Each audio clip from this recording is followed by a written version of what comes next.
नमस्ते दोस्तों, कैसे हैं आप सब? अच्छे होंगे। चलिए, आज की कहानी का नाम है गले लग जा बहन। चलिए आज की कहानी शुरू करते हैं।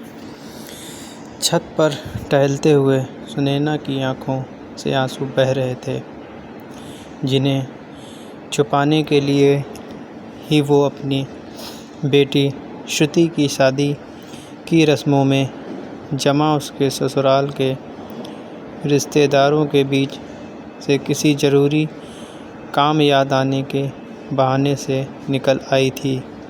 आज उसने अपनी माँ की बहुत याद आ रही थी। वो जब श्रुति के पहले जन्मदिन पर माँ से मिलने गई थी तो माँ ने अपने गहनों का डिब्बा उसे पकड़ाते हुए कहा था, यह मेरी नातिन की शादी के लिए संभाल कर रखना। सुनैना की छोटी भाभी ने देख लिया तो बड़ी भाभी को बता दिया और फिर घर में हंगामा शुरू कर दिया।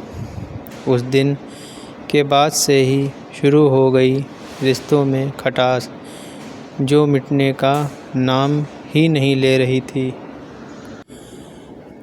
आज जब सारे रिश्तेदार और मेहमान आए थे, उसके मायके से कोई नहीं आया था।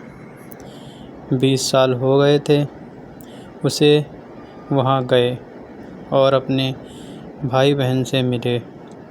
शाम के धुंधलके के साथ आकाश में पंछी अपने घरों की ओर पंक्तिबद्ध उड़ रहे थे, जिन्हें अपने आंसुओं के बीच भी सुनैना निहार रही थी और मन ही मन सोच रही थी कि कितनी एकता है इन पक्षियों में भी। और हम इंसान अपने स्वार्थ के कारण इतने मतलबी हो जाते हैं कि खून के रिश्ते भी भूल जाते हैं। वो अपने अतीत के दिनों को याद करती है। जब तक उसके पापा थे, वह हर गर्मी की छुट्टी में आते और उसे अपने साथ ले जाते। महीने भर मायके में रहने के बाद सुनैना को छोड़ने भी आते। वो तब कहा करती, पापा आप बेकार परेशान होते हैं, मैं आ जाया करूँगी। यहाँ रांची से आपके जमाई जी मुझे ट्रेन में बिठा देंगे और वहाँ दिल्ली में रेलवे स्टेशन से मैं अकेले भी घर जा सकती हूँ। जब तक मैं ज़िंदा हूँ। बिटिया, तुझे यहाँ आने में कोई दिक्कत नहीं होगी। तेरा पापा है। तू अकेले इतना लंबा सफ़र क्यों करेगी? जमाई जी को फुर्सत नहीं है तो कोई बात नहीं। तेरा पापा तो रिटायर्ड है। मुझे कौन सा दफ्तर की छुट्टी लेनी होती है। कुछ साल बाद पिता एक सड़क हादसे में बुरी तरह घायल हो गए। उसके बाद 3 साल बिस्तर पकड़ लिए। तब सुनैना अकेले ही हर साल जाने लगी अपने मायके। पिता की मौत के बाद धीरे धीरे मायके में सबका व्यवहार उसके प्रति बदलने लगा। दोनों भाइयों और भाभियों को लगा माँ पापा की लाडली है तो इसे ही सब मिल जाएगा। माँ इसे अपने सब गहने दे देंगी और पिता ने भी अपनी संपत्ति की वसीयत में चारों बच्चों का बराबर हिस्सा न रखकर छोटी के नाम ही ज़्यादा रखा था। वैसे भी दोनों भाई अपनी बहनों को कुछ नहीं देना चाहते थे। जब उनकी पत्नियां कान भरने लगीं कि सेवा हम करें और मेवा इन्हें मिले। यह कौन सा न्याय। सुनैना को तो अपना मायका मोबाइल के चार्जर की तरह लगता था, जिस कारण मोबाइल में जान आती है, वैसे ही तो उसके प्राण भी अपने मायके में ही बसे हैं। साल भर पति, बच्चों और ससुराल के सभी लोगों का ध्यान रखती है, तो कुछ दिनों के लिए उसे भी तो आराम चाहिए। वैसे मायके में भी आराम कहाँ कर पाती थी वो। वहाँ भतीजे, भतीजी, भाई, भाभी जैसे साल भर उसी का इंतज़ार करते थे कि सुनैना आएगी तो यह बनाएगी, वो बनाएगी, यहाँ जाएंगे, वहाँ जाएंगे, ये करेंगे, वो करेंगे। ये सब एक लंबी लिस्ट सब बना कर रखते थे। उसके लिए तो जो आते ही उसके हाथ में पकड़ा देते थे, मतलब खुद काम नहीं करते थे। और वो भी किचन की कमान पूरी तरह संभाल लेती थी। दोनों भाभियों को आराम मिल जाता। माँ की आंखें तो उसे देखने के लिए ही तरसती रहती। नैना, तुझे यहाँ आकर भी आराम नहीं मिलता, थोड़ी देर बैठ भी जाया कर मेरे पास। हाँ माँ, बस सबके लिए नाश्ता लगा कर आती हूँ, तब तक आप चाय पीजिए।